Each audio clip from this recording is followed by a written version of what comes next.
Now this is just a quick test of a brand new little lens that I just picked up for Fujifilm. We are shooting on the Fujifilm X-H1 with the my brand new 7Artisans 35mm f1.4.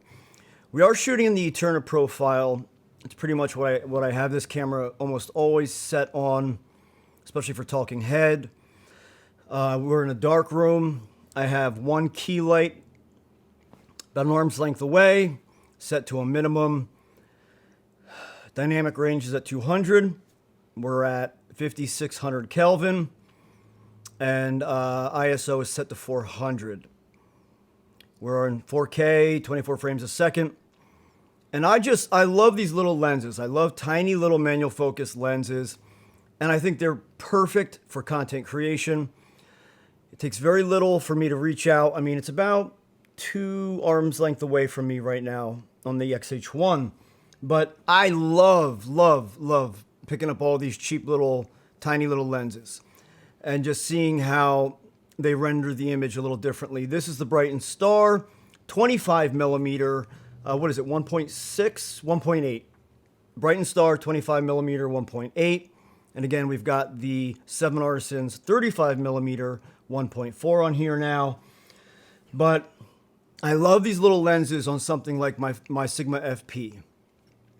And on here we've got the TT Artisans 23mm f1.4 and another Sigma or L mount lens. Here is the 50mm by TT Artisans f2. I love that I could put a dozen of these lenses in a little foam carrying case that I have, and it keeps them all separate, and I can fit a dozen of them. I'll do a video on what I made. I made a little bag for it.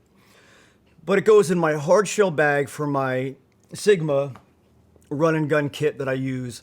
And if you want to see what that kit is like, how I have it set up, you can go watch that video there.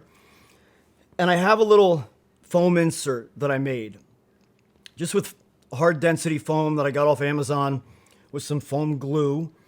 And these tiny little lenses, I can literally put 4, 8, 12 of these tiny lenses in there. And even on something like my little Lumix GX850 here.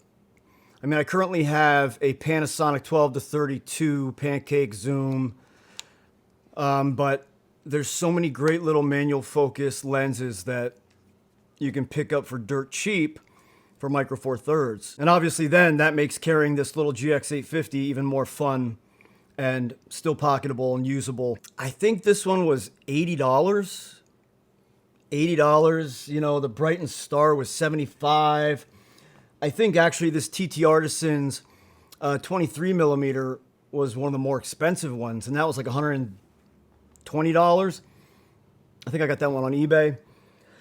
But again, this is the 7Artisans. 7Artisans f1.4 for Fujifilm, for X-mount. This is just an initial image test, image quality.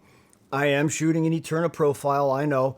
It's just straight out of camera. I'm not gonna do any post-processing, so bear that in mind. It's Eterna profile, it's not set to standard or something flat or F-log, but I'm not gonna color grade this.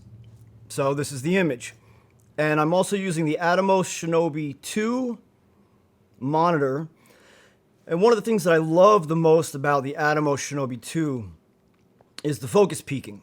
The focus peaking makes it so that even if you have a 5 o'clock shadow like I have right now, it's so easy to find and nail focus because as soon as you come out of focus, you don't see anything on the beard, but then when you come in focus, it turns a little bit to whatever color you select. I have it on red. And then when you're directly in focus, it's like it's on fire. And so the focus assist tools on the Atomos Shinobi 2 I think are phenomenal.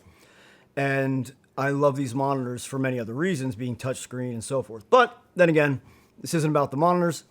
There you go, 7Artisans 35mm f1.4 for X-mount. We'll definitely get much more in depth with this lens in a later video. So friends, stay tuned.